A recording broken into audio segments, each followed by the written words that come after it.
Test 1, 2, 3. 1, 2, 1, 2, 3.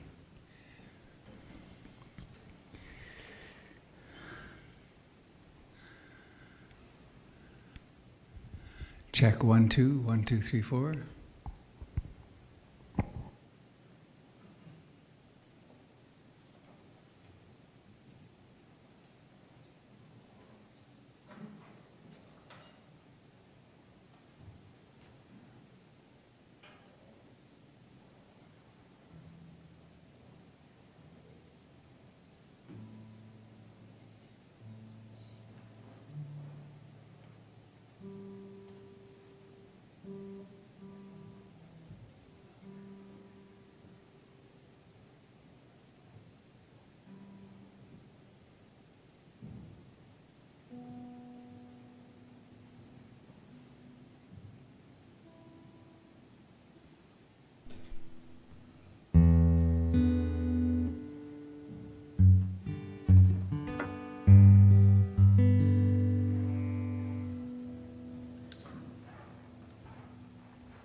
Sound check on the guitar.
Good morning, dear friends. Thank you for getting up and coming on over.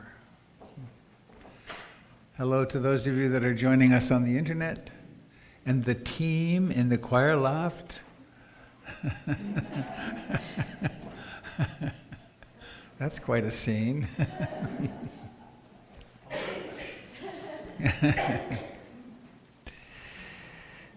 For those of you that don't know that, this is broadcast live to the internet every Sunday morning, and then it gets stored on YouTube.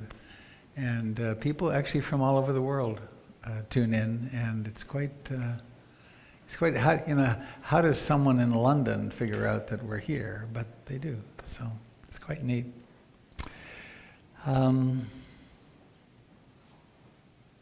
Thanksgiving weekend, gratitude weekend, also Black Friday. What a weird juxtaposition, isn't it? Let's be thankful for all we have, and then let's go out and act as though we don't nearly possibly have enough. And strange thing. So in keeping with the former of those, I invite you to turn to a neighbor. Please still stay in silence and sitting if you wish. But otherwise, turn to a neighbor and speak to them your name. Of course, introduce yourself.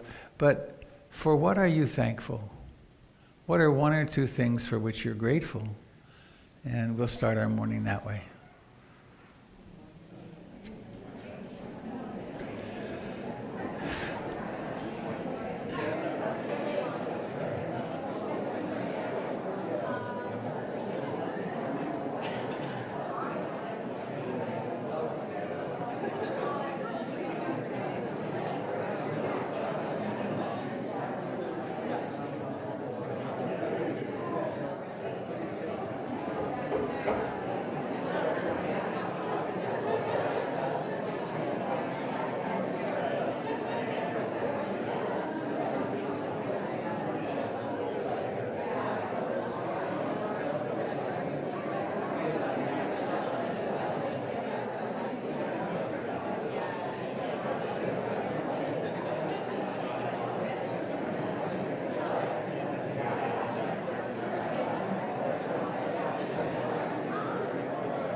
I presume most of you don't know about this bell.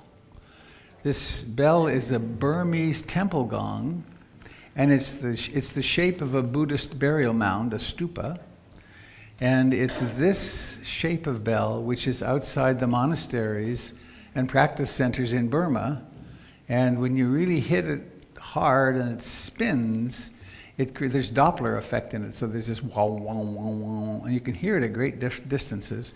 This is I think this is the 10 kilo model. They make them bigger, and they're actually a very primitive sort of gong in that if you look at it up close, it's hollow. It's, I've used those grinders when I was young that'll grind metal, and it's just done with a grinder. The middle of it is hollowed out so that the wings flap, basically. And the mythological aspect of it is that it's said to ring in all the realms. So in the heaven realms, in the hell realms, the realm of the devas, and so the heavenly, the angels. And so the mythology is that when that bell is rung, animals want to come and practice, and particularly that the room becomes filled with angels. So which is true. So it's a nice metaphor, and it's a beautiful, beautiful sound. So who's here for the first time? Anybody? 1, 2, 3, 4, 5. Wow.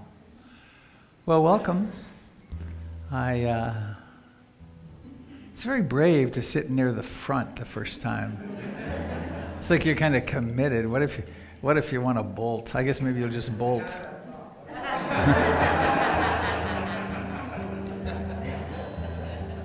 Well, we do lock the doors, and your car keys have been purloined as you came in, so you can't leave till the end.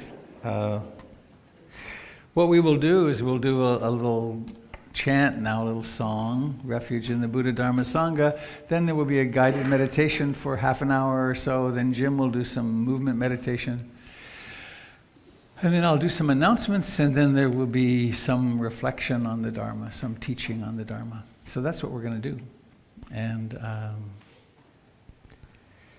my prayer always for those who walk in for the first time is that I hope if this is your spiritual home, which it could well be, and you'll know that if it transforms your life, if it really makes a difference. If these practices aren't actually changing your life, then why bother? So that's really the test. I think I'll speak about that a little more further on. So refuge, this tradition, this lineage comes down from the Buddha, 2,600 years. And that's a long time in modern history. And it's something like 120 to 150 generations of teacher-student transmission.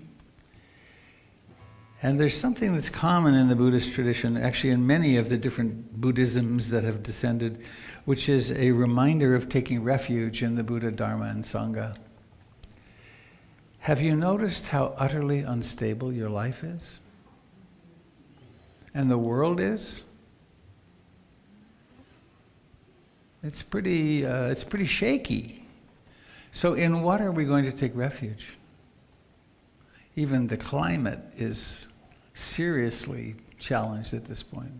Our very governmental structures are in challenge. My wife got a text this morning, one of her dear friends' father is in the hospital in hospice, dying. And of course that's happening all the time. So what possibly could we take refuge in? And the Buddhist world suggests refuge in being awake. Refuge in that which knows, in the Buddha. And then what do we discover with that? Well, we discover the direct experience of life. The laws of physics, chemistry, karma. And then refuge in Sangha, in community. It's a very, very rare person who can practice significantly on their own. Because the going gets tough. It really reveals to us what's happening deep down inside us. And the reality, we get so we can't dull out or intoxicate out or avoid out what's really happening around us. And so that's when we need each other, particularly. So it's the refuge in the Buddha, Dharma, and Sangha. And we'll sing it through twice. Oh, I haven't thought to say this in a long time. I grew up Catholic, and it was presented, at least so I saw it, as magic. Like there's the whole thing of genuflecting. You come across the back of the church, and then if you're going to cross in front of the altar in particular circumstances, you must put one knee on the ground. And if you don't, I really thought I would go to hell. I mean, it was really bad. And actually, I never did figure out the missal, the thing that one reads from. It had it in places N our Pope and N our Bishop, and I didn't know. I just said N our Pope and N our Bishop. I didn't realize you were supposed to insert a name, but it was kind of like a magic incantation to me. This refuge is not a magic incantation. This is a turning of our consciousness toward the possibility of true refuge. So,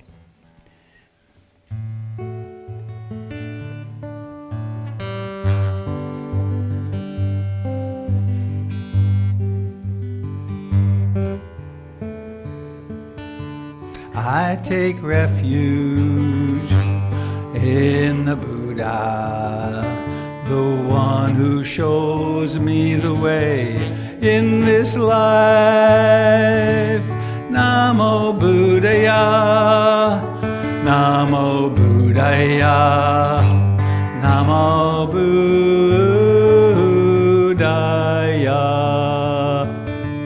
I take refuge in the Dharma, the way of understanding and love. Namo Dharmaya, Namo Dharmaya, Namo Dharmaya.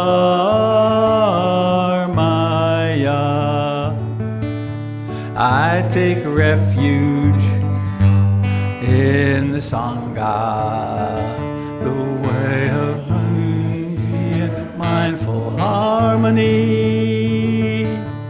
Namo Sanghaya, Namo Sanghaya, Namo Sanghaya. From the top, I take refuge in the Buddha, the one who shows me the way in this life. Namo Buddhaya, Namo Buddhaya, Namo Buddhaya.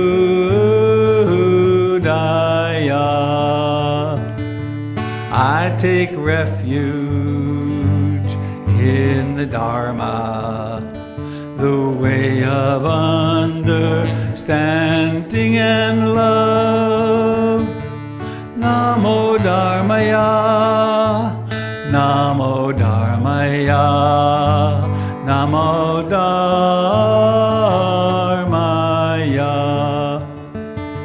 I take refuge in the Sangha, the community of mindful harmony. Namo Sanghaya, Namo Sanghaya, Namo Sanghaya.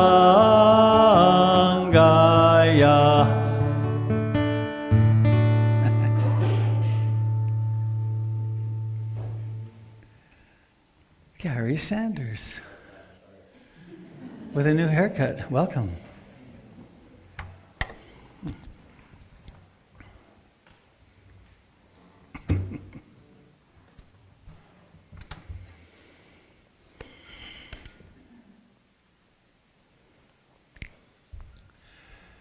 New Year's is on.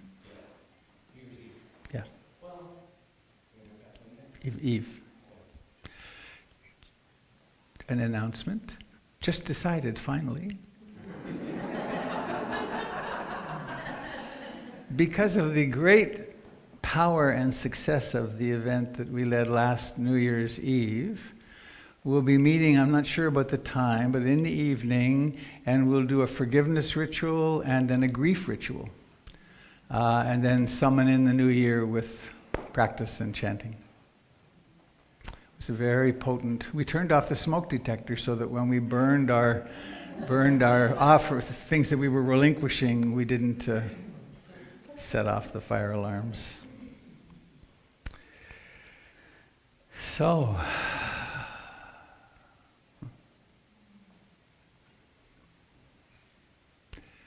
we now get to do what human beings have been doing for a long time, which is ultimately nothing. We get to stop. We get to stop the almost ceaseless attempt to find happiness through activity, through consumption, through the sense doors, through seeing, hearing, smelling, tasting, touching, and mind activity.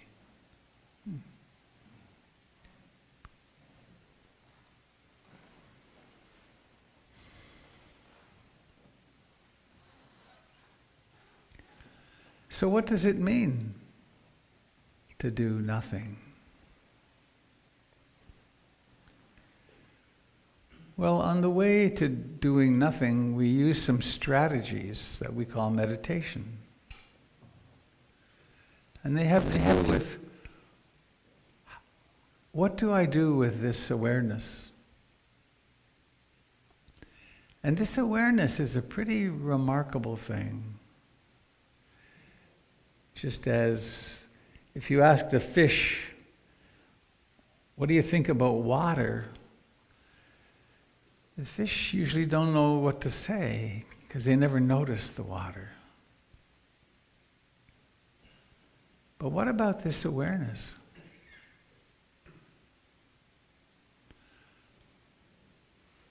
How do you do that? How do you create awareness? I don't think we do. Awareness is. And awareness is the essence of our lives.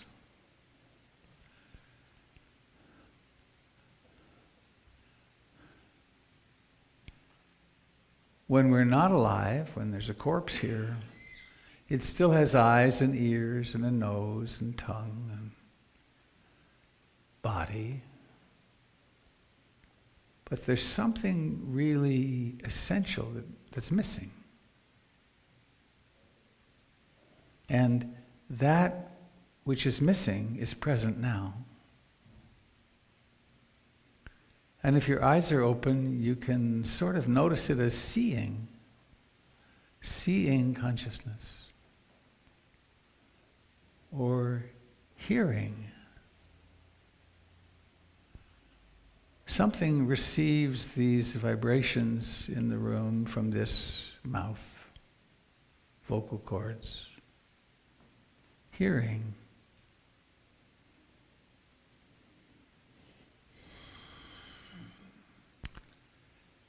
And it appears as though we humans can manipulate this awareness. We can direct it. For instance, please become aware of your right hand, or the middle finger of your right hand, or the big toe of your left foot.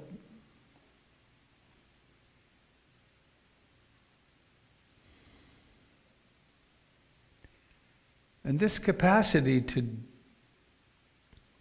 alter that to which we are attending is one part of what sets us on our journey.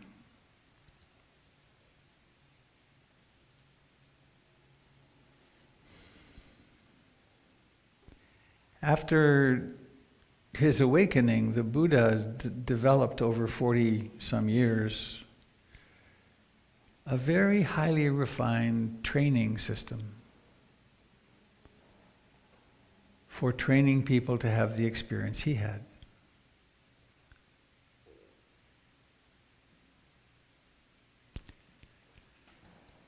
And the meditation instructions began with, take yourself to a quiet place, sit comfortably upright, and then become mindful, become aware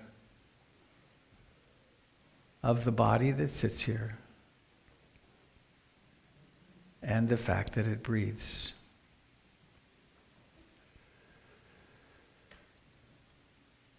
And then bring awareness into the actual sensations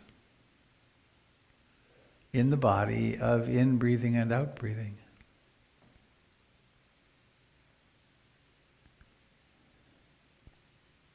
It isn't change your breath, breathe, quote, properly. It's just pay attention.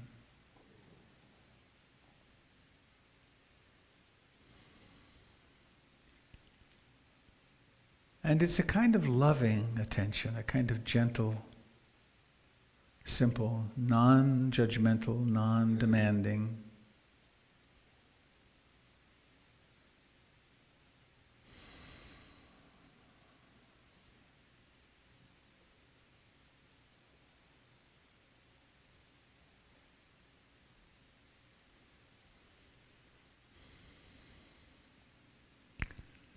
And we very quickly discover that the mind really has a mind of its own.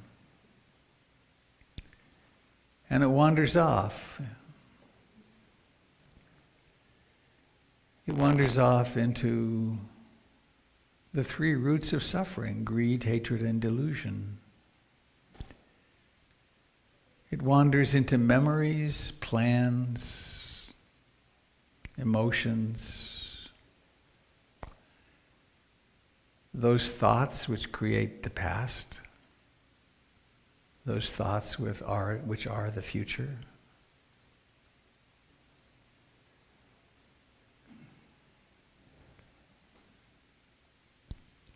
So this sets up a training strategy, a kind of a mild tension. I intend to stay with the breath and to become more and more intimate with it from the very inception, the very beginning of each breath, through its expansion and decline and disappearance.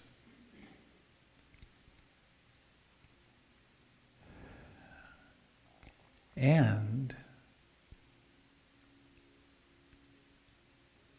I intend to study, to be really interested in everything else that happens.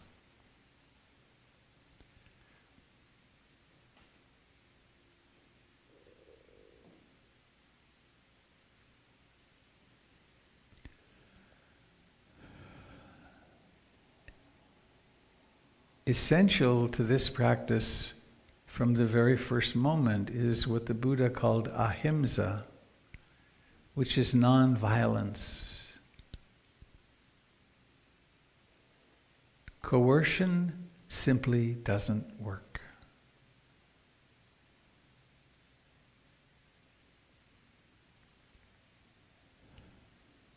So when you can, please come home to the actual sensations in your body of breathing.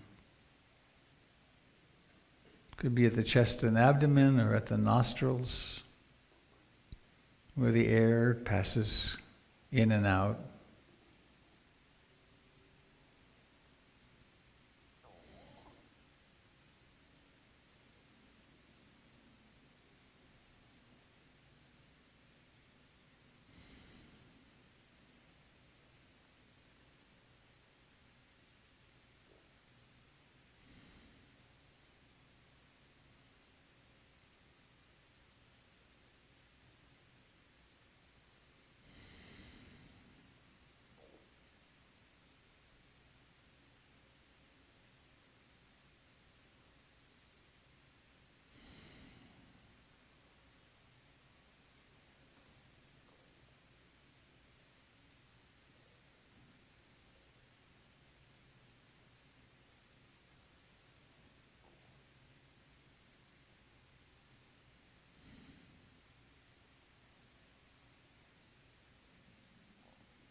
There is an exceedingly common misunderstanding that the purpose of the meditation is to suppress all thought and create a state of bliss. Most people who begin quit if they have this idea.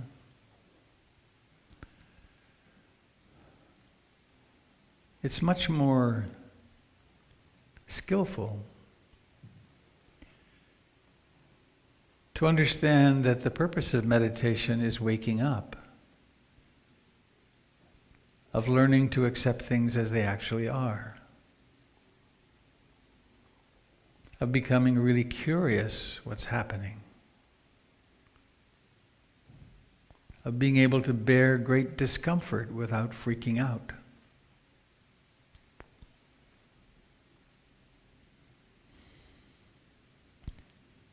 And it's kind of remarkable that something as simple as mindfulness of breathing is a kind of superhighway toward this capacity.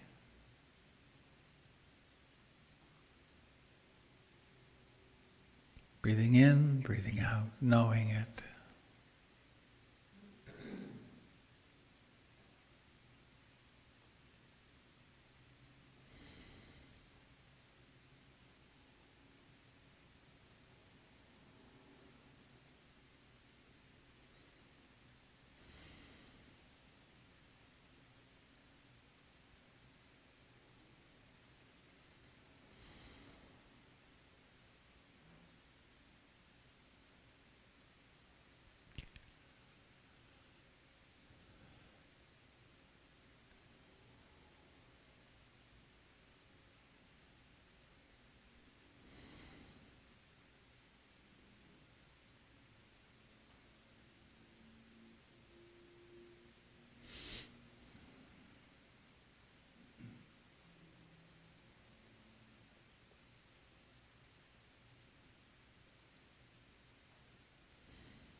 No one can do this for us.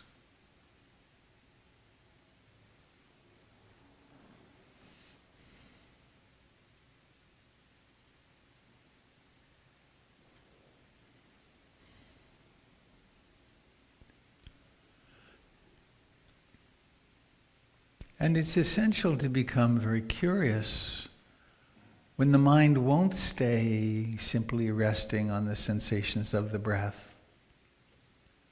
What is it doing? It could be caught up in desire, wanting, or aversion, disliking, pushing away. It could be lost in sleepy dullness or in restlessness and agitation and worry. It could be lost in stories about this person or that person, or politics, or the past or future.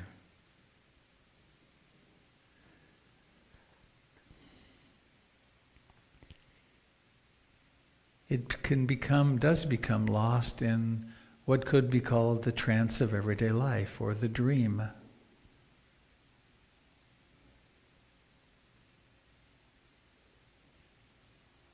This trance is very powerful. It's what runs the world. But there's something much more powerful, which is awareness, mindfulness. Because in the midst of those wandering minds, all of a sudden there will become awareness. No one knows how it happens, but it happens. And the Buddha discovered that we can create the conditions to cultivate it.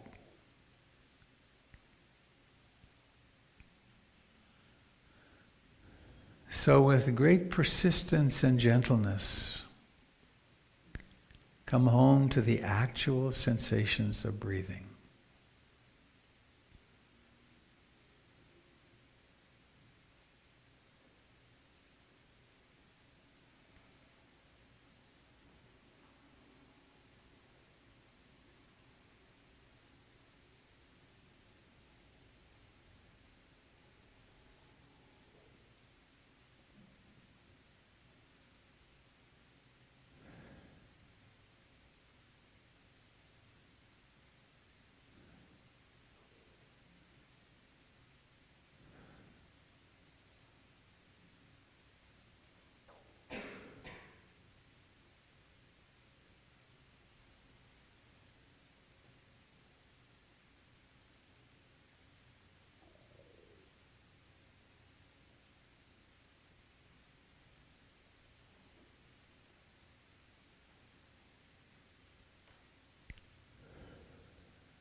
Ajahn Chah, one of the great Thai masters of the last century, taught there are two kinds of suffering. There's the blind suffering of ordinary life, where there's no understanding or investigation. There's just responding and reacting to the vicissitudes of life, to the swinging between pleasure and pain and gain and loss and success and failure and health and sickness. But there's a different kind of suffering, which is conscious. And this is counterintuitive. What to do when you're hurting, emotionally, physically. We're trained to distract or buy something or dull it out somehow.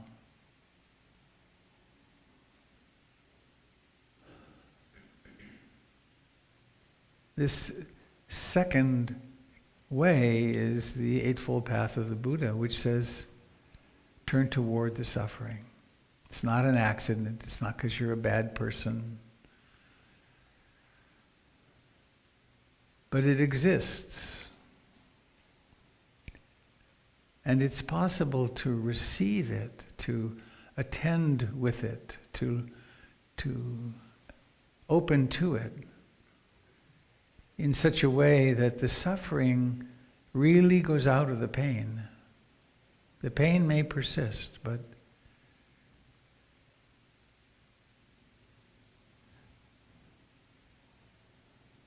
that's one of the reasons we do sitting meditation. We learn how to find a posture, sit comfortably upright, stop distracting, and experience what happens.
Our bodies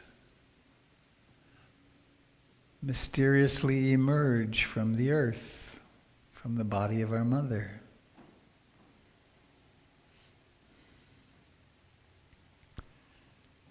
And then they live for a time and then they disappear.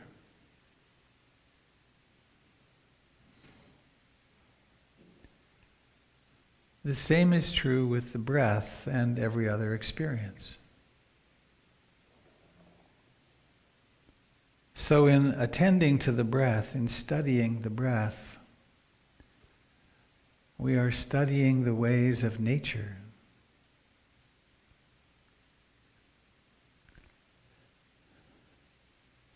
So how intimately can you feel, be present with this next breath?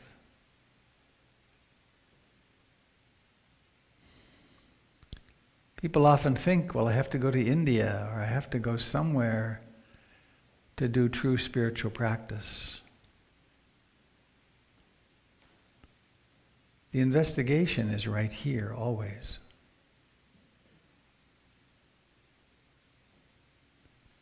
How intimate can you be with the beginning of this breath?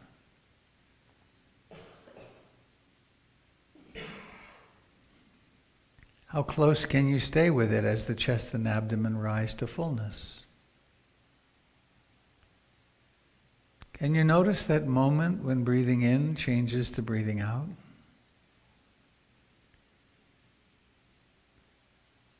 How intimate can you be with the descent? And then with the vanishing?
Please notice the quality of mind which is present right now.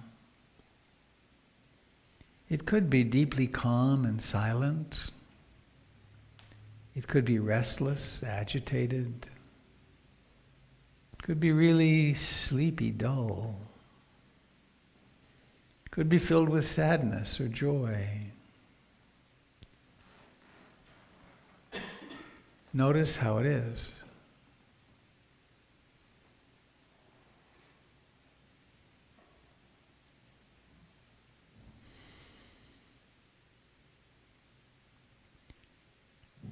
And please now, becoming aware of your hands, of your face, more accurately, that which you take to be your face.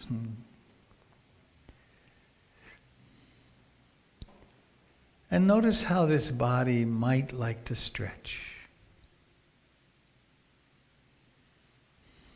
Where is it tight? And then giving yourself the freedom to move. Let this first stretch happen very consciously. Maybe let your eyes stay closed so you really can feel it in your body.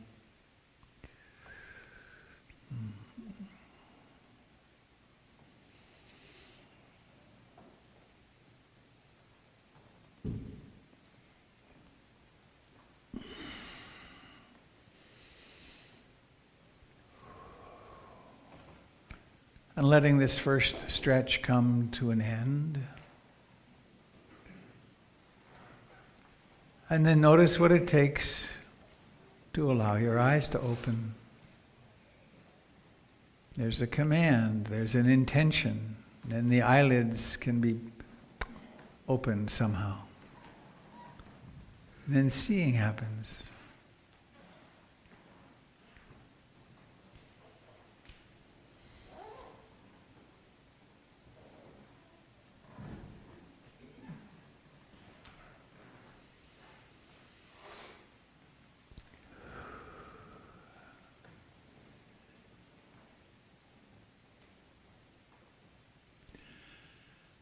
So, who feels saner or more relaxed than when you walked in? Please raise your hand. Take a look around, my friends.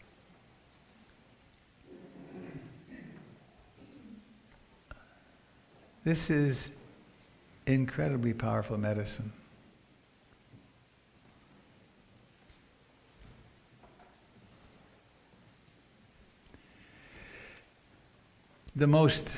some of the most solid Western-based research has been done at the University of Massachusetts Med Center, where John Kabat-Zinn started his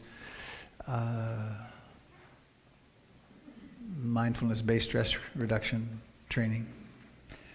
And the reality is that people who meditate, this is where the research went, people who meditate 45 minutes a day, 6 days a week, a year and a half after the training, use 50% as much healthcare dollars. That's sufficiently strong that the bean counters recognize it, and so insurance companies all pay for mindfulness training because it affects the body radically. I mean, that's huge. There's nothing else that does that. Well, actually, exercise, walking half an hour a day has huge impacts too. So, before I give the floor to Jim, I want to make several announcements.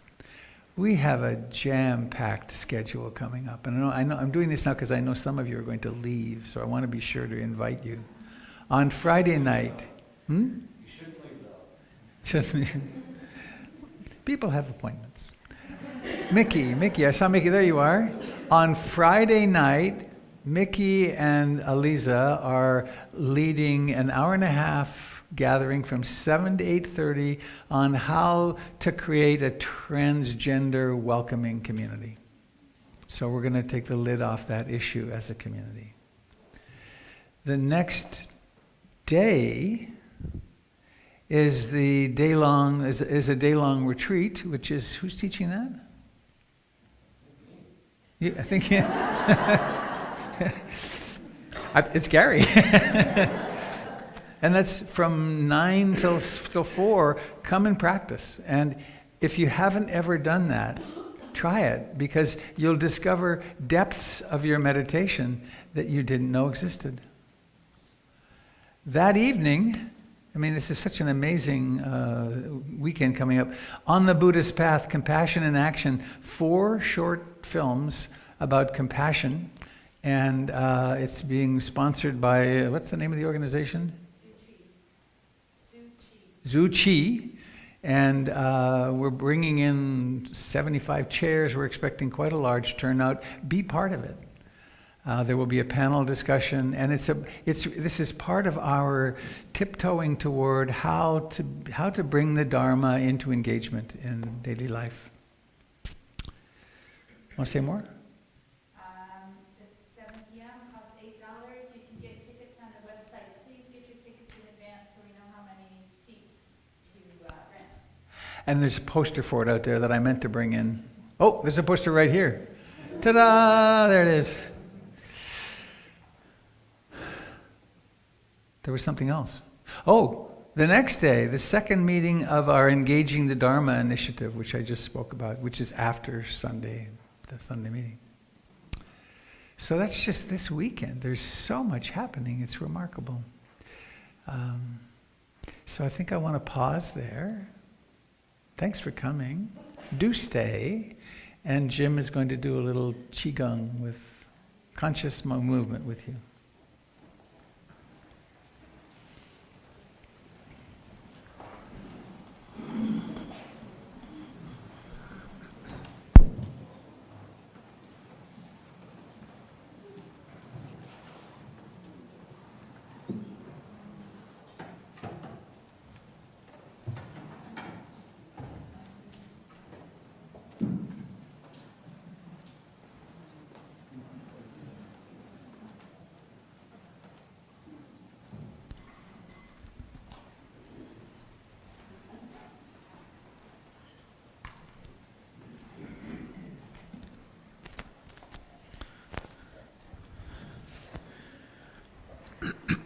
So here we stand, in touch with our feet, in touch with these highly sensitive bodies. We can picture our bodies as fluid and pour some energy into one side and pour energy back to the other side, and just feel the 70% water in your physical organism, just moving back and forth.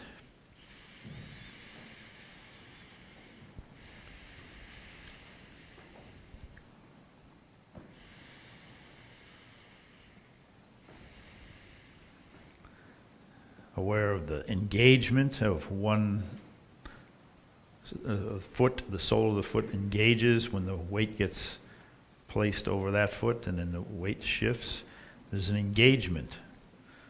There's a relaxation on one side and an engaging, balancing on the other. If we turn a little bit on the axis of the body, all sorts of things happen in the hips and the knees and the ankles. Lots of different engagements to balance this standing organism. And then sinking and just raising the hands up and releasing down. We can become aware of breathing with the whole body, just drawing energy into the whole body and then just releasing it. New energy in, and then releasing, letting go all the tension, all the stress. Every time we meet with a stressful situation, like driving over here, there's tightening in the body. So we give the body a little respite. Full breath, release, consciously letting go of any tightness.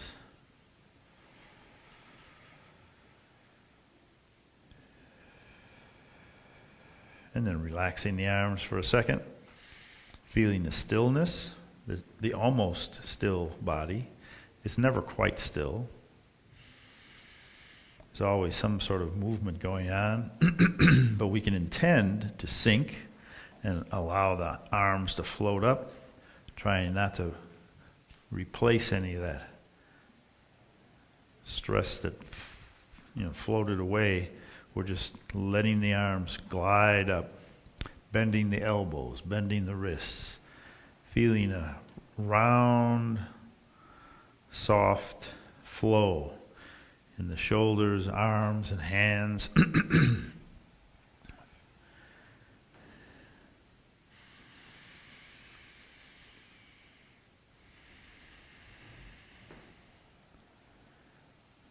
And then lifting and opening, changing the capacity of the lungs. We get more oxygen, more chi flowing.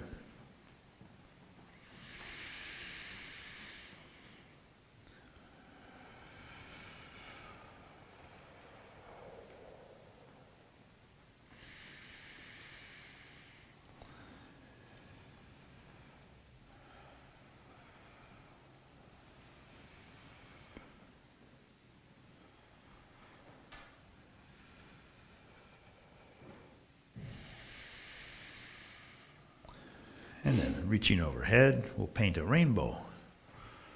Get the imagination engaged. How does the mood change when we focus on all those colors?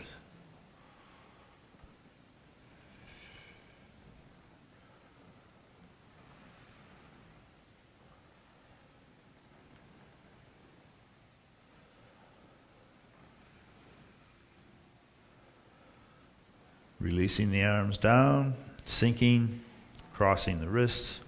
We come up the center. Turn our hands over and separate clouds. Feel what's going on with the shoulder blades.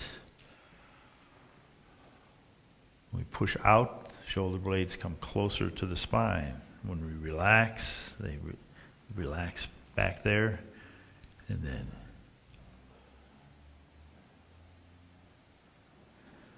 sensations in the back, in the neck, in the shoulders, down into the fingertips.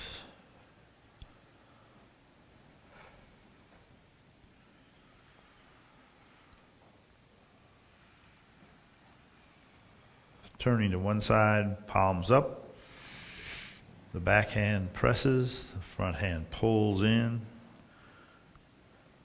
So we can differentiate this awareness.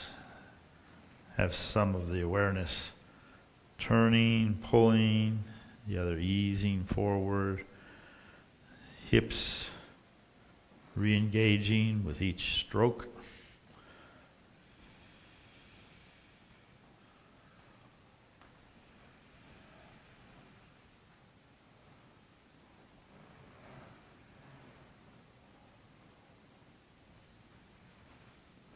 Dropping the arms down, all the way around as much as you can. Don't stress your shoulders, but go as far as you can in a circle.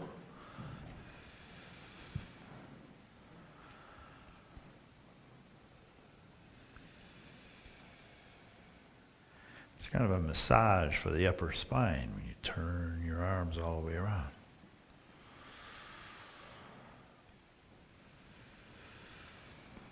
And then be aware of how you're engaging one leg when you reach across. Release that. Engage with the other one. So one heel comes off the floor. Relaxed. Then it engages.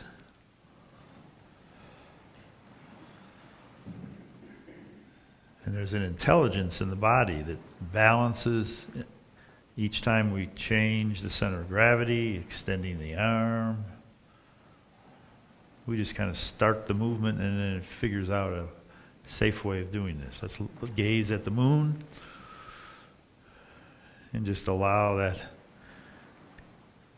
bodily intelligence to monitor sweeping, relaxing motion, lifting, gently releasing.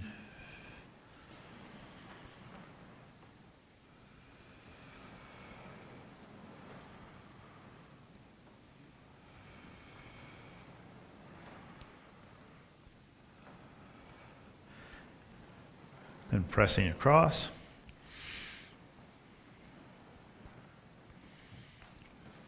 Again, turning the wrists and relaxing one arm while the other extends, turning in, pushing out. All these different ways we hold all day long are released. The forearm, the wrist, the shoulders. And then we reach across and kind of look at a mirror. And then let the other hand face downward and bring both hands across. But watch how you can focus on the upper hand and imagine it's a cloud. Then switch. Let the other hand follow like a shadow on the earth. And there's a harmony. Fingers, arms, hips, feet. The basic intelligence of the body kicks into this form called cloud hands. The upper hand is a cloud, the lower hand is a shadow. Once you get that suggestion, then all these different muscles and tendons engage.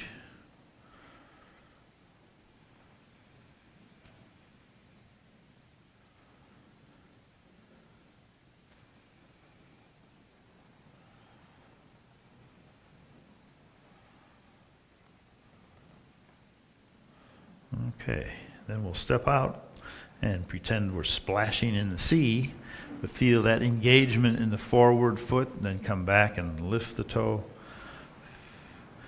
So then the back end has to stabilize as we come back. How does it stabilize? It happens from the heel all the way up to the crown of the head. Then riding the waves.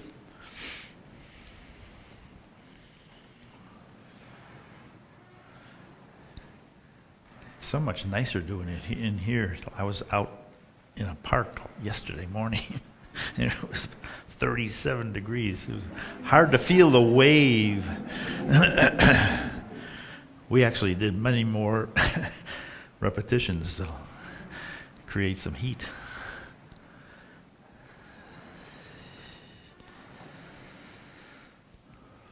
And switch sides. Come back to the center. Let's pause and just feel that centered feeling. Both feet equally engaged, and then we step depending on one foot to balance us and depending on the other foot.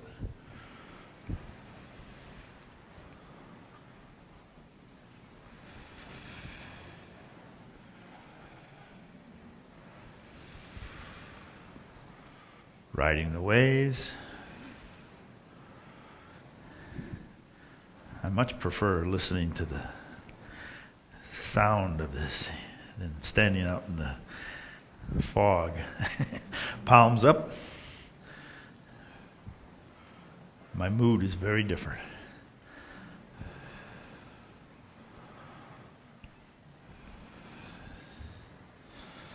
The symphony of the floor.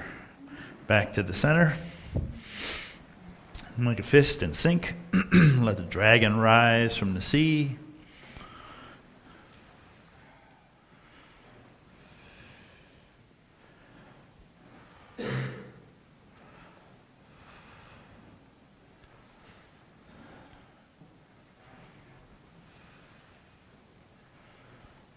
Then spread our wings up on the toes. We'll soar with the cranes. Cranes are a symbol of longevity in Chinese folklore. So people do this every morning for 10 minutes and it seems to extend their life. It must be the cranes.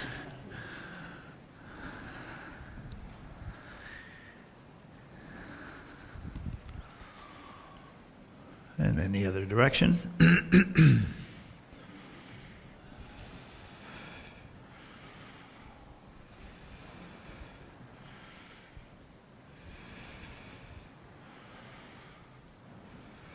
And then pause. Feel that balance across both the soles of your feet. Everything's symmetrical. But awareness is so plastic, it can do all sorts of things. Lift one arm and one leg. So we differentiate the right and left side. And the awareness knows how to do that too.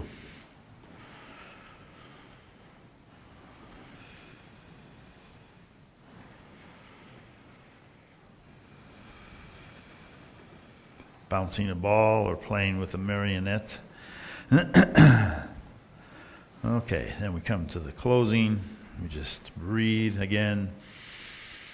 New energy in, releasing tension. Everything's looser now, I hope. More relaxed, fluid.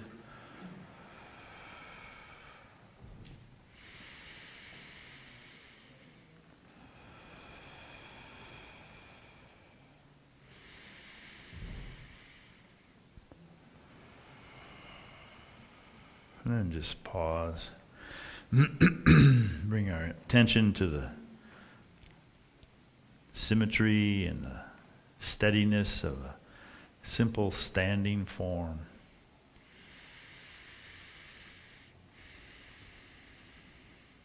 The breath may be deeper right now, maybe a little slower, a little more rapid. Mood may have changed.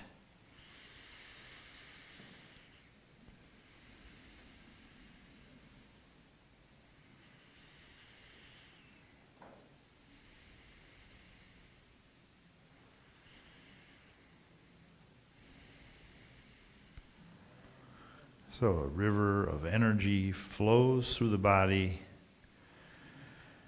and will sustain us through all our activities the rest of the day. Thank you very much. And I'll be here on the 15th. This was Shibashi 1. I'll be doing Shibashi 2 and maybe Shibashi 3 on the 15th. But anyway, there'll be a variety of Qigong and time to sit.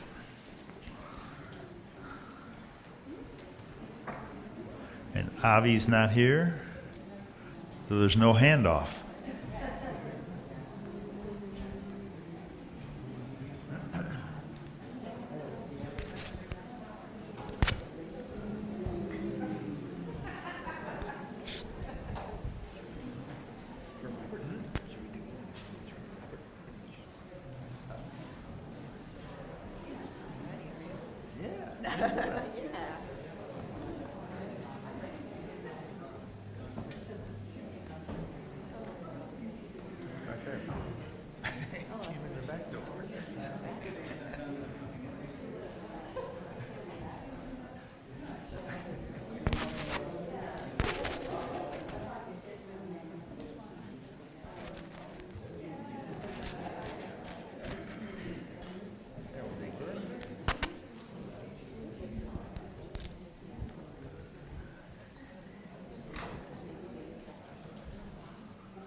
Jim, would you open a couple of windows there and I'll do a couple here.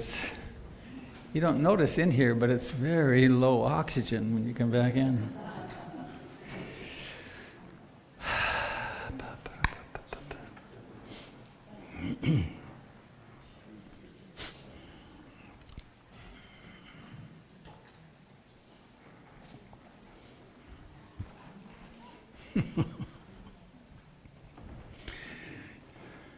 Well, since Christine is here today, I thought maybe you should just do the talk, okay? Just a spontaneous... You're saying no? The topic is silence.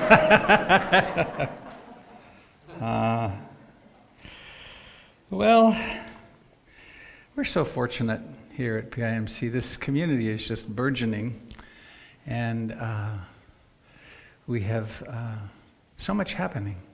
And it's my job to talk about some of the things that are coming up here.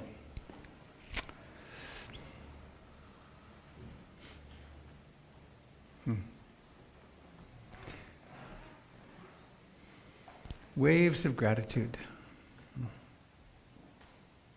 What good fortune.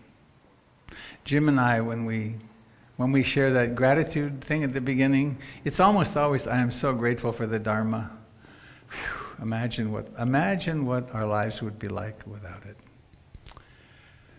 And I'm thinking of a photograph of Ruth Denison. Some of you may have seen it. I'm not sure where it is.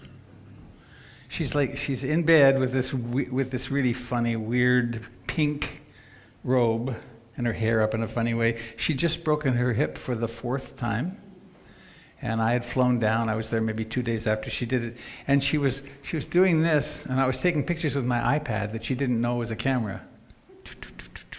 And she's like this, and she's in this looking at the angels pose. And at that moment she was saying, I am so thankful for the Dharma. How could I possibly have dealt with this pain without this practice? So much gratitude for that.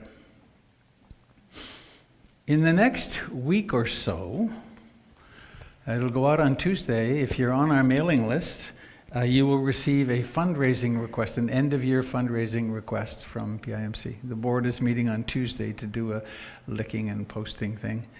And I invite you to look at it and think about it and actually take action. There's my monk's bowl from Burma 30-some years ago is back there. And that's an opportunity for turning your work into Dharma.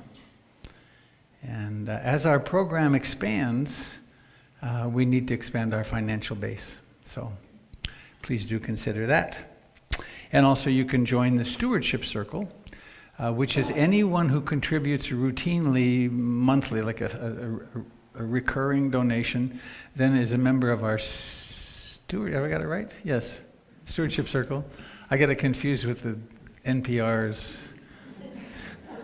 Shouldn't say it or I'll get stuck in it again. And one of the benefits of the Stewardship Circle, other than feeling really good about it and helping us with our budgeting, is that on the 8th of December, I'm offering a one-day retreat for anyone who does that. And it's something, what's it called? It had a good name. Oh yeah, Self and Not Self. Who am I really? So it's a day on Annatta. Other things.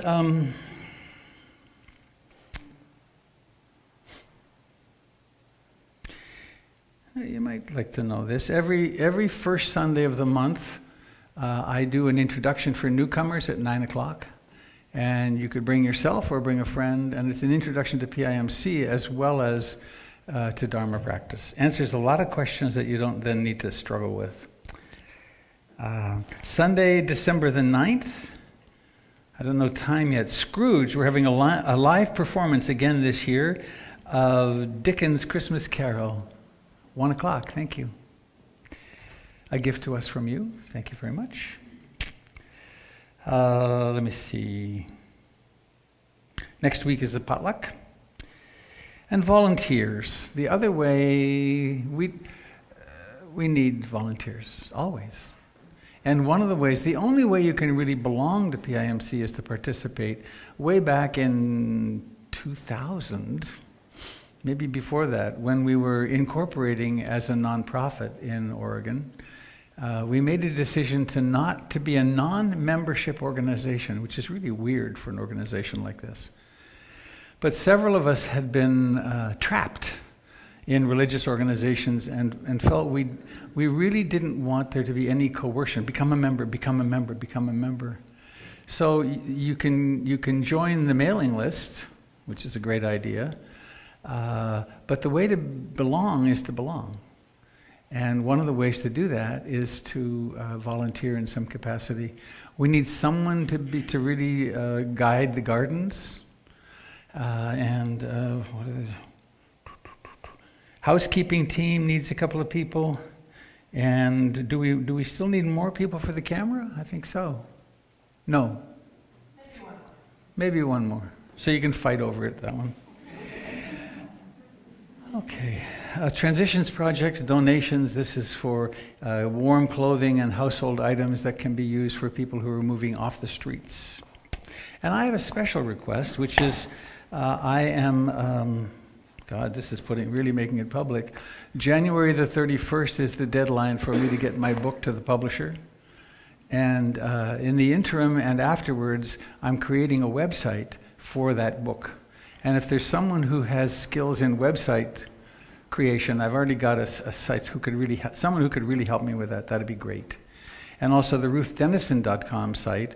We're going to be doing we're going to be putting up maybe 5 10-day, at least 2. Let's start with 2. The Dharma talks from Ruth Dennison at her prime in 1989 or so. All the Dharma talks from meditation retreats. And so that website also needs a significant upgrade. So if you have those skills and would like to put them to good use, please contact me. All right. Next Sunday after the potluck is the next Engaging the Dharma meeting. Mm-hmm. Yeah, here, why don't you speak to it? Thank you. Hi. So next Sunday after the potluck at 1 p.m., we're going to have our second Engaging the Dharma meeting for anybody that wants to be involved in that initiative. We had our first meeting about a month ago, and we got some great ideas, and we're going to take those and move it forward and deeper into how we as a Sangha can engage more out in the world. So please come. Thanks.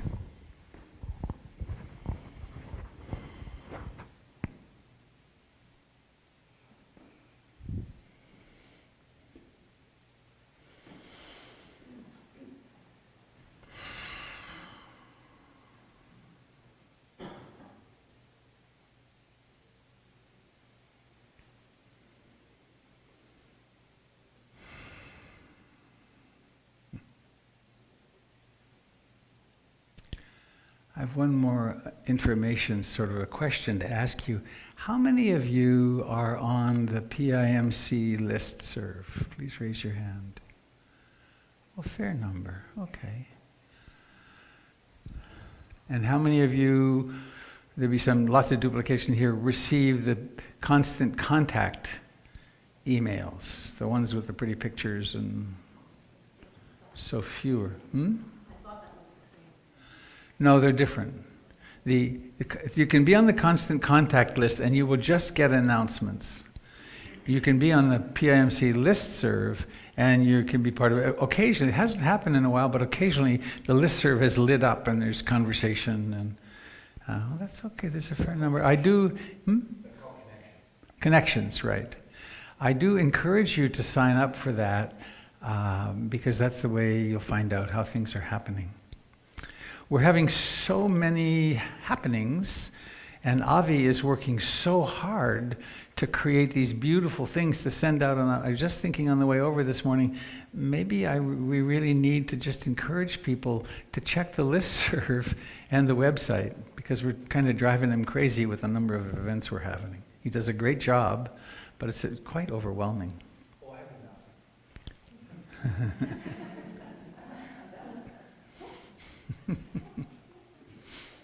So,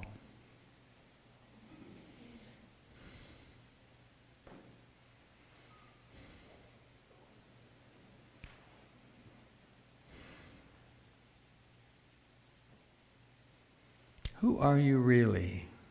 Who are we really?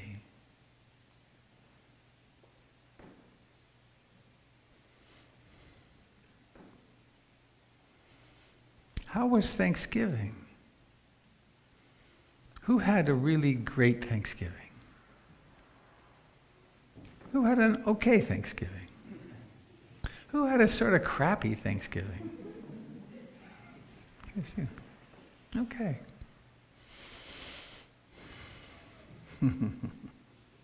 Family politics sometimes.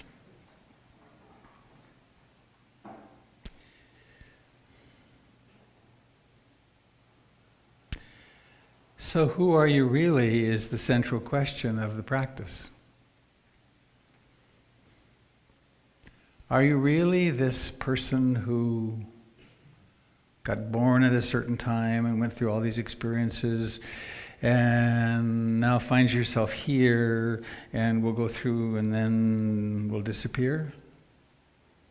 Is that really who we are?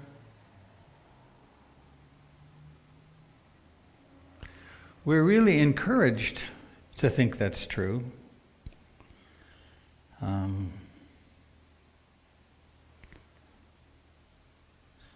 I mentioned in passing at the beginning, I find the juxtaposition of Thanksgiving Day and Black Friday to be really strange. I mean, it fits our culture, but it's really insane. And I have the privilege, I live with these two young people, my stepkids, Nina and Adrian, and Nina is 17, extraordinary young woman, very socially adept, and she went to stay at a friend's house on Thursday night so they could be ready to get going early in the morning on Black Friday to participate in the national ritual of consumption and happiness through shopping. And of course that's perfectly appropriate for someone of her age, or maybe for many or most of us, but what an odd thing.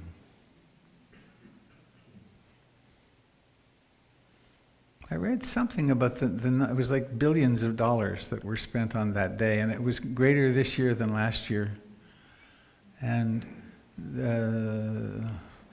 this notion of a constantly expanding consumption economy flies kind of straight into the fact that we have a finite planet, and we can't continue to expand, otherwise we will do ourselves in. Maybe are doing ourselves in. So,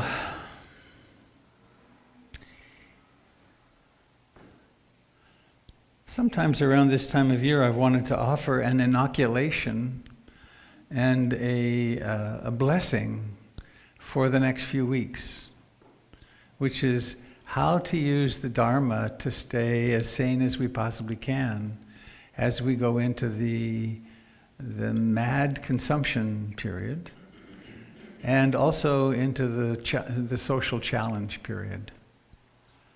That sometimes we wind up getting together with people we meet maybe once or twice a year because we're related to them, but it's hard. So what to do? How to stay sane in this time? There's and then there's this shocking political time, which is challenging many of us pretty deeply too. How to stay sane when things are really insane around us?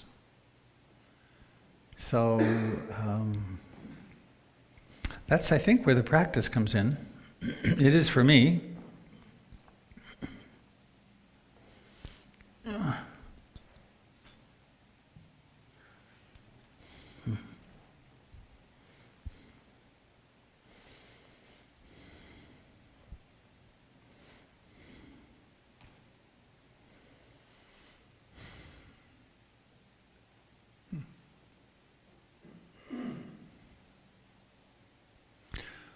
What's the kindest thing you do for yourself in any day?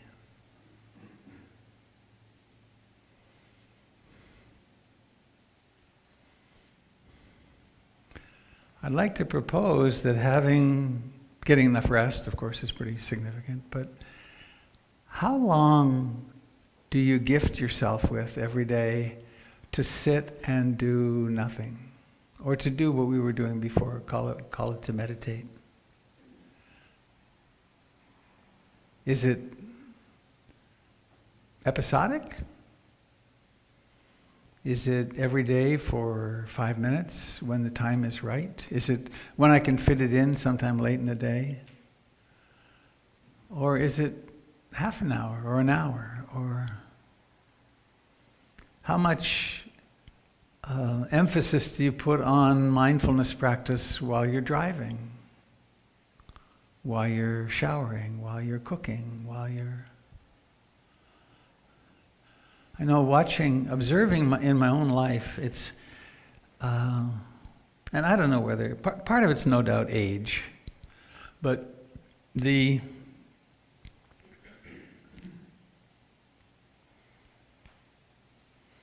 imperative of having a significant period of time every day in which I just allow the system to wind down and in which I exercise these very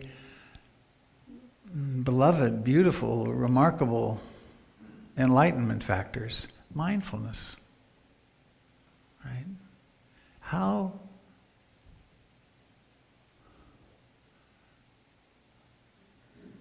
remarkable, what's crazy adjective? It's such a relief to take refuge in the Buddha, to have those moments of being awake in which whatever mood is happening is okay, it's just the mood. It could be happy, it could be unhappy, it could be whiny, it could be complaining, there's all these moods that are possible, but to take refuge in that which knows them, then the whole issue with one's personality is moot for a little bit. That making sense?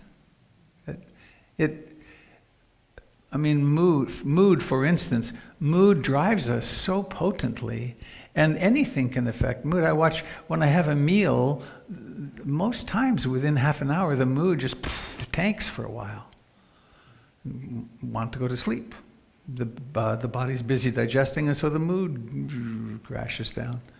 And to take those fluctuations of mood seriously and to then act on them is what leads us into lots of intoxication behaviors and consumption behaviors. And so to regularly, to take refuge, to wake up in that which knows, it really is the path of freedom. Contrast that with, actually I haven't done this in a long time. I'm so pleased it faded away. I used to stay up late at night, you ready for this? And read the news on the internet. And I couched it in, it was a sophisticated reading of the news, I would add, because I would check the German news and the Russian English news, and I would be educating myself, and I'd stay up late and then be wiped out the next day. And I'd be kind of freaked out. I would get news overload.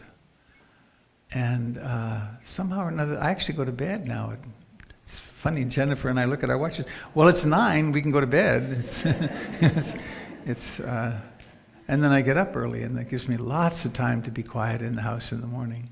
It's so nice to be in the house with no noise.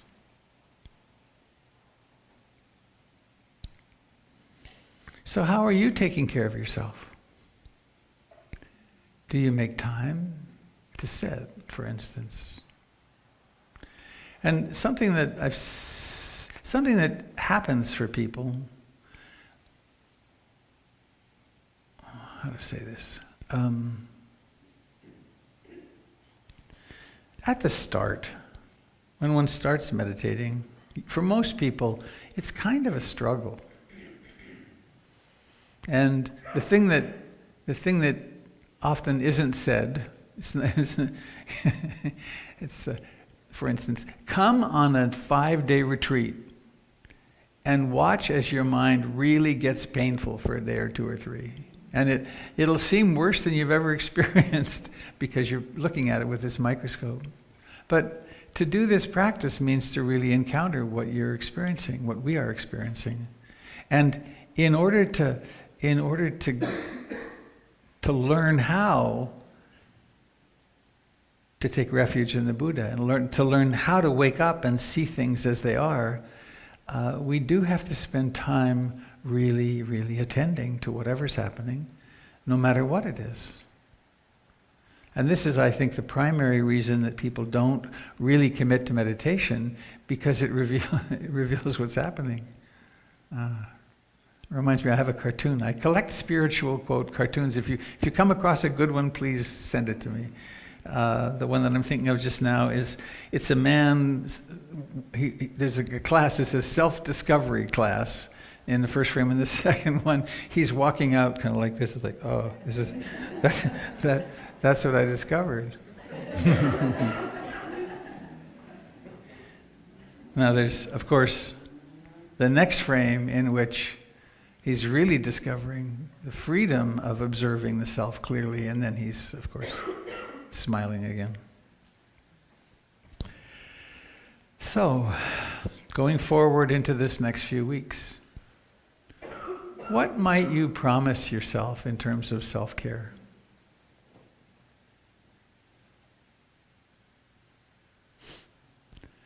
And what is it about this time that really can lead to happiness? And I think something to remember is that it's generosity. That really being concerned, and the whole gift giving spasm, we can put to really great use to actually let your generous heart open and find out what you really want to receive first, not in terms of stuff, but in terms of self-care. And then to use what's it called? The shopping meditation, if you do gifts, to really think of it as a generous act. It's not, oh, I have to get something. It's like, wow, I have the opportunity here. I have the cash in my wallet, and I have the potential recipient. What is it that they really would like? How can I take delight in that? And kind of harping on this, the only way I can do that is if I'm in some kind of balance. And it's so important for me to be in balance, to actually not be over-newsed, overstimulated, but also to have time to really get quiet and reflect.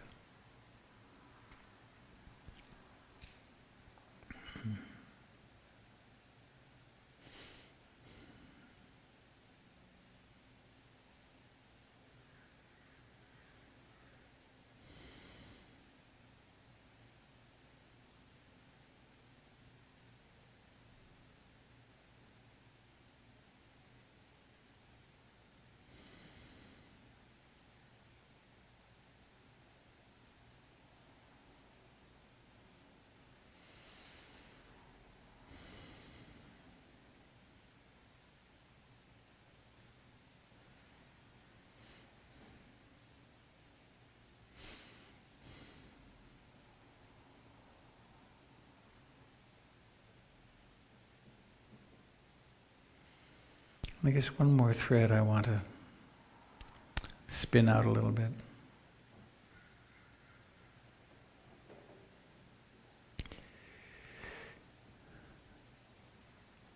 The core of our suffering, according to the Buddhist teachings, is three huge energies: greed, hatred, and ignorance. And these are inherent in life. Right? No species makes it if they don't have if they don't develop tremendously strong desire, wanting, and strong aversion. Because that's how we survive. I want pleasure, I don't want pain. And then ignorance. The ignorance that's meant in that, or at least one way to speak of it, is the ignorance of the three characteristics of existence. Just to check, how many of you could name them? A few, okay.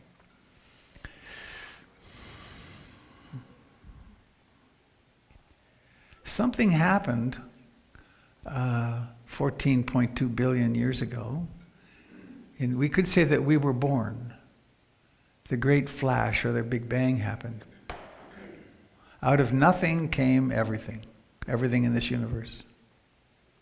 And then lots of things happened. Stars were born and galaxies formed and this planet formed, and then life started here on this planet, and then evolution happened, and then species, all kinds of different species developed, including us. And then you were born. I was born. These children were born. There are these three characteristics of everything this side of the Big Bang, which are universal. They're debatable certainly, but with the meditation, we come to corroborate that they're actually the way it is. And they have Pali names, the language of the teachings of the Buddha. Their Pali names are Anicca, Dukkha, and Annatta. So, one at a time. Anicca. Oh, that's good. Let's see. Didn't think. Let's say Anicca. One more time. Anicca. Oh, that's fun. Makes me think. I went to a movie. What's the Rhapsody? What's it? Bohemian Rhapsody. That's a film to see. I loved it. It was so interesting. Tragedy, success, beauty. Quite I'm getting goosebumpy. Our house has been filled with Bohemian Rhapsody since. Anicca, impermanence. I did my first 10-day meditation retreat in India in 1971, and then a couple of years later I did a 2-month retreat. And at the end of that 2-month retreat, it was Anicca that had really become to the forefront in my consciousness. And I left the meditation center, and it was jaw-droppingly apparent. Everything was changing. I hitchhiked to Wyoming, actually, and raising my hand, car coming, seeing, disappointed. But the awareness was there, noticing this impermanence, and it is Ajahn Buddhadasa, last century in Thailand, said the truth of anicca blazes at us with the brilliance of 1,000,000 suns. It's a miracle we don't see it. And we don't see it because of an active force, which is ignorance. Greed, hatred, ignorance. I don't want to see the truth, thank you very much. So what does it mean that everything's impermanent? Well, it means that life can exist, because it wouldn't exist. Like this speaking wouldn't work if this word didn't disappear, so this word could come in. Nothing, these flowers exist because of impermanence. Birth, death. Seeing, Same. So, one of the things that it means is that every relationship ends in separation or death.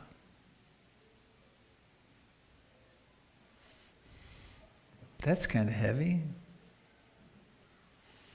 I remember when I first heard it put that way, Stephen Levine said it, and then I was holding my then 8-month-old son, and he said, every relationship ends in separation or death, and then Luke cried a little bit, and he said, yes, it's true, our children will die. It's not a thought parents like to think about. But if we dare, not to think about it in a morbid way, but if we dare to take that into account, we then start living differently. Like after that retreat, there were 2 nights that I remember when I was home during that young man's, now middle-aged man, father, during his infancy and childhood, there were 2 nights that I did not go in and tuck him in, even when it wasn't my night. Because I started this practice, which was, what a privilege. What an amazing privilege. I can go in and tuck this little boy in. So, Anicca, is it true? Dukkha, the second characteristic of existence. There is no way to get to lasting satisfaction in a human body without something beyond the 6 senses. Now that's a big statement too. Well, wouldn't I be satisfied if I was one of the 1/10 of 1% people? No. Wouldn't I be satisfied if I got the right thing for Christmas? Or that reminds me of a story I tell on when my daughter was 4 or 5. She was watching TV, and this little dolly, somebody or other, was dancing and singing, and so she asked for that for Christmas, and Santa heard her, and that package was under the tree, and she opened it up, and she looked at it, and then her face dropped, and she said, "Daddy, where's the dancing?" It turned out it was a little crappy piece of plastic that didn't do what it was promised to do. And there is a lie built into capitalist consumerist materialism, or materialism of all kinds, that consuming things, that getting things is going to make us lastingly happy. And nothing does it? It's dukkha. And Ruth Denison put it as, "Darling, there's always a leak in the canoe. No matter how good things are, there's this subtle sense of, what's next?" Right? And then the third characteristic of existence, which is where the Buddha's teachings just blaze, I think, is Annatta, not soul. No soul. Now that most of us raised in this culture grew up one way or another with a soul idea. And the soul is, I came from somewhere, I don't know where. We don't talk about that much. But now that I'm here, if I follow the tenets of my religion and I'm a good person, if I do the right things, then my soul will go up, or if I'm bad, it will go down, or in Catholicism, it would go to purgatory if I was, and there was limbo, which was for the little babies in Africa who never had the opportunity to turn down the true teachings, in which case, and all those little babies disappeared during 20 years ago or so when the church decided that limbo wasn't real. So these belief systems, they're powerful, they're subtle. They're subtle a bit like a sledgehammer in a way. But they affect us. If I have a soul, then this experience of being me is very convincing. So along comes the Buddha in the middle of a theistic culture and says,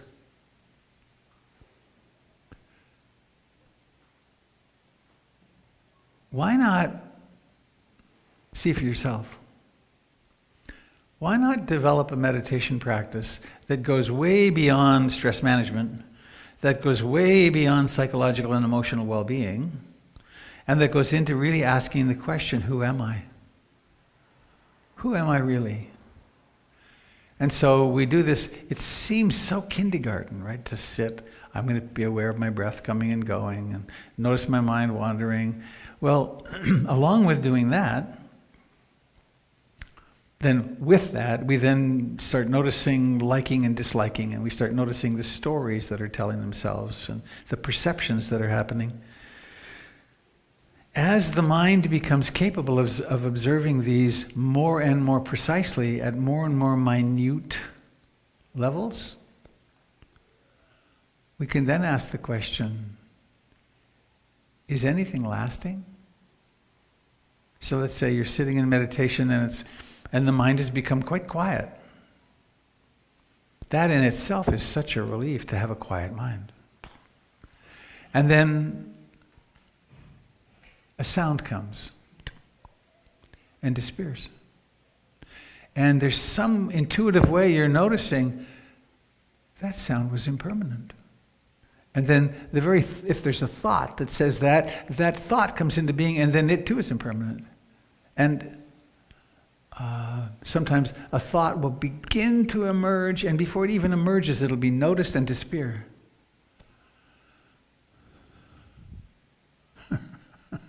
I just remembered on that first 2-month retreat that I did, I was pretty deeply in practice, and I was sitting there for a long time. I stopped using a timer. I was there for a long time, and then I realized, small thought, I have to pee. I have to pee. Sensation, I have to pee. After a certain while, I figured I just got to get up, but there had to be the formation of the intention to stand and move and leave the room. So similarly,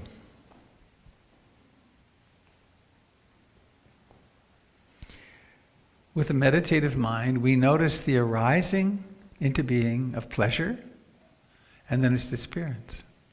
Arising and disappearing. Pleasure is conditioned, and it's temporary.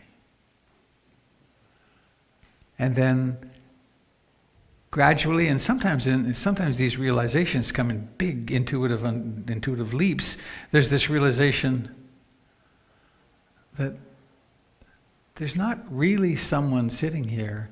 There's a process here. It's hard to describe that, but you probably know, many of you know that experience, that there isn't a Robert Beatty, there is a living process. And not that this is unreal, but it's not permanent. It's not going to be here for long.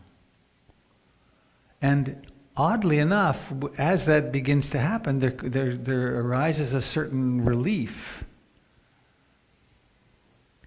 You know, there's those aspects of our personalities that really aren't that great. Have you discovered any of those in yourself? And do as much therapy as you want and as much meditation as you want, and they just keep hanging on. Prejudices and beliefs and reactions, and well, it's such a relief to come to that place of realizing, oh, this is a conditioned phenomenon that I have to take responsibility for. I can't let it act out and get in trouble, because it could do so much harm. But the fact that it keeps happening doesn't matter, because it's just a process. Please don't misunderstand that this is not a movement toward unethical living. In fact, it's quite the opposite. It's being able to see these unskillful impulses that arise spontaneously, and then to be able to notice it and say, thanks very much, I'm not going there. I'm not going to take that seriously enough to invest a self in and then become that.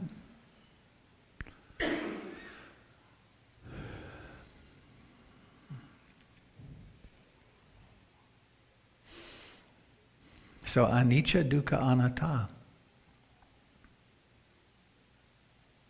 And the whole of the Buddhist teachings are around creating the conditions for us to have understanding of that, because that understanding changes the way we act. Is this making sense? Yeah. And there's another thread that could bring in.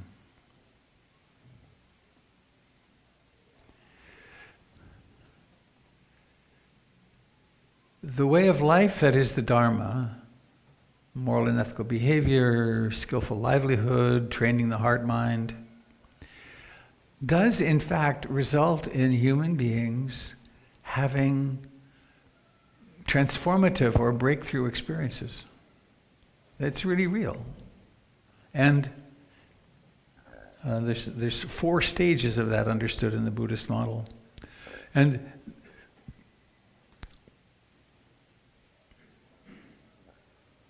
that when one has an intuitive glimpse about Anicca, Dukkha, Annatta, any one of those can serve as a doorway, something changes. And the big thing that changes is you get a hint. It's like, wow, this thing that I take to be me and mine and myself isn't. Now, we've still got all our neurotic patterns, but there's some way, if you've been to the top of a high mountain once, the world is never the same. Or if you've been up in an airplane, or that's why that picture of the Earth from the moon that showed the moon in the foreground, that changed human consciousness because we saw ourselves from outside. And so to have a moment of the tremendous relief, whew, this thing's rolling on by itself. It also means that we understand that lots of the things that we do to try to make ourselves happy, and even the spiritual thing, the so-called spiritual things, the meditations and the rituals and so on, they're useful structures, but they're not it. Right? In the traditional teaching, it says it's the end of rites and rituals, blind beliefs. And there's an unshakable faith, which is, I get it, I see. Which doesn't mean one doesn't still have doubt and doesn't still have to struggle with the personality, but there's such a relief to it. This is one of the reasons I invite you come on a retreat. I think there's 1 or 2 places left on the January retreat at Brightonbush. So. Because what happens when you go on a retreat is we can let down all of our usual armor and all our usual activities and just relax and relax and relax. And what's remarkable, I think, is and the path of meditation truly is all about relaxation, that when I relax enough, I remember who I am. I remember what I am. Because the tightness is what blinds us. Greed, hatred, delusion. I want. As long as I'm lost in I want, how could I possibly know that which is knowing the I want? Or if I'm lost in I don't want, how could I possibly know that which could know it? I'm lost in the trance.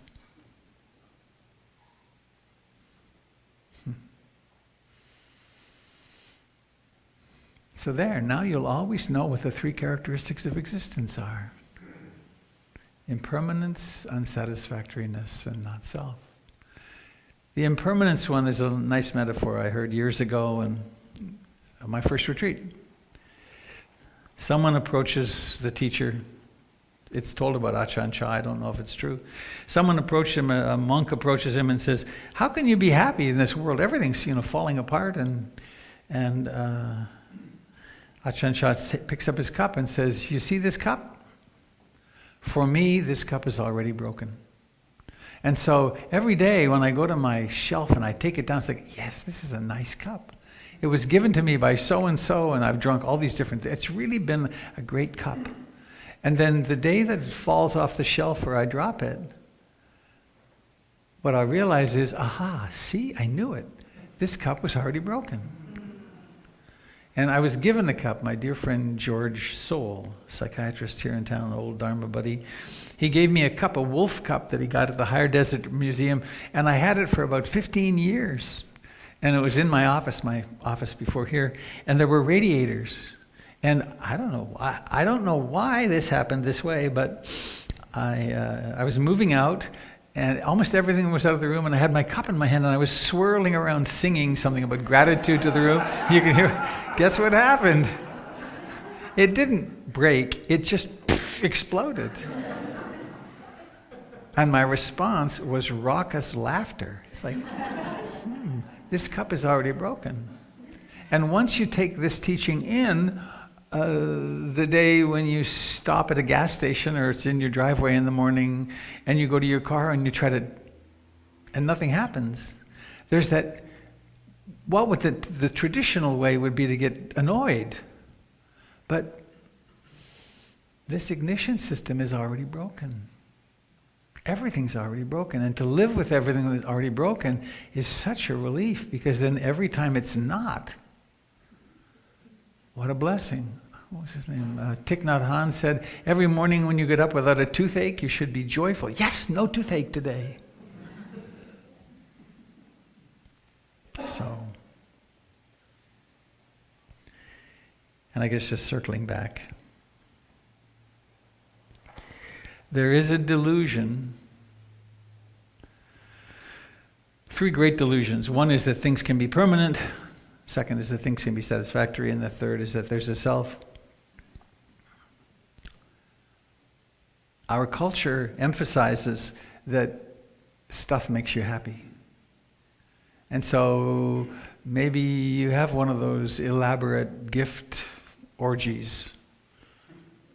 And then the kids at the end of it are disappointed. Mine were, always. Though my poor kids got, well, this is the 3 characteristics of existence. They're not fond of it. But, this event, this dinner, this whatever, this should be it. I should be happy, but I'm in a crappy mood. It's totally unpredictable. And so it's one thing we can do. We can help our young ones in this time when the culture is saying, this will make you happy, and then it doesn't. That we can actually be very sympathetic and compassionate with them and help them. And not try to talk them out of their experience, but to realize, yep, this is what the lie tells us. And instead, what do we have? Well, in any moment, we can be really quite content, which is, all right, this is what my separate identity, my conditioned self is doing, but fortunately, I am not that. I'm not only that. I am that which knows that. And that which knows that is always content. Its very nature is non-reaction, non-liking or disliking. It's just, oh, there's that. Ah. I guess its sound is, ah, what a relief.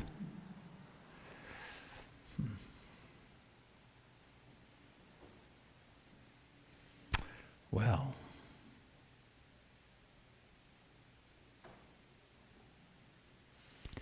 please, in this moment, notice that you're aware. Notice that there's awareness. I mean, it's that simple, isn't it? Like, all right. And then you're off in the trance. And then you're aware. And then you're off in the trance. I live in Beaverton, and I drive Multnomah Boulevard to come. And this morning I was driving in silence and just being aware of the world rushing into me. And then, gone. And then the robot drives for a while. And then, aware. I have no idea how that awareness, how that presence emerges. It does, though. And then for a while, there's sanity. And then lost in the trance. And I think this practice is about cultivating that capacity to notice when we're lost in the trance. And every time the mind wanders and wakes up, that's a moment of freedom. That's the fish realizing, whoa, there's water all around me. Well, I hear the kids in the chute. Thank you for coming this morning. Thank you for listening intently, and I hope that this touches that part in you which really knows that what you are is that which knows. And that strengthens your resolve to do what it takes to live from there, particularly when life gets challenging. So, thank you.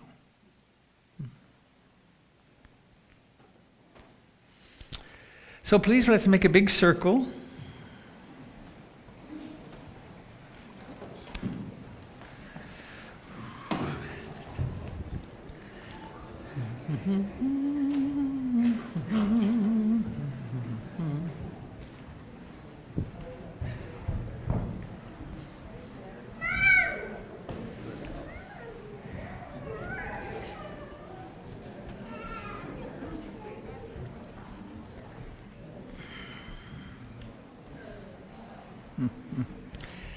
Anyone who would like to can come and join us in the inner circle.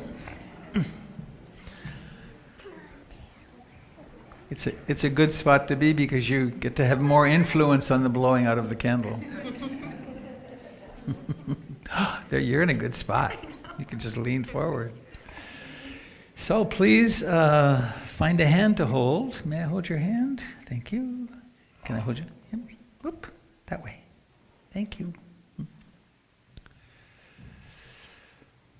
So, such good fortune. A warm place, the Dharma, hands. So let's use these minds that are capable of anything to think a kind thought.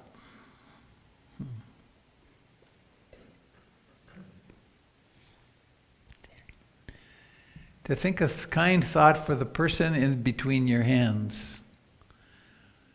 If you could think anything, what is it you've always longed to hear? I love you, or I'm so glad you're here, or I'll always be here. Offer yourself some kindness, great kindness.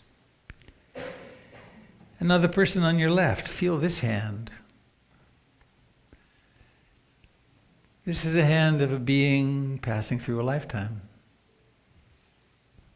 Another manifestation of you. Wish this person well. Give their hand a little squeeze.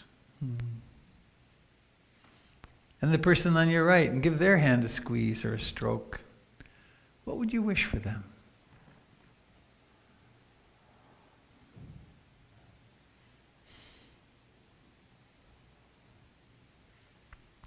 And now to all beings in our circle.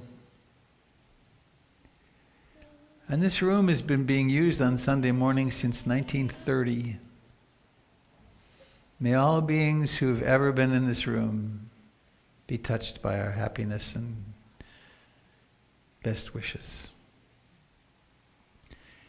May all beings all over this planet, our brothers and sisters and friends and relatives who are of the air, the earth, and the waters. We're all part of life. And now, we have the singing ritual. Do we have chosen folks to sing? Oh, you're right beside me. Perfect.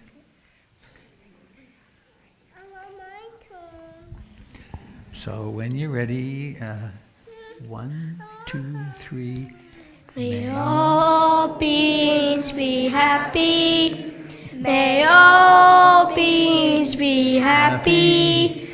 May all beings be happy. Sadhu, sadhu, sadhu. Yay, thank you. So, does everyone have a wish? You get to take a deep breath. Everybody out on the internet, take a deep breath in. 1, 2, 3, blow. Yes! I did it. You did it. Oh. Thank you all for being here. Please do come and join us next Friday and Saturday nights and Sunday afternoon. Thank you, dear friends out in the net.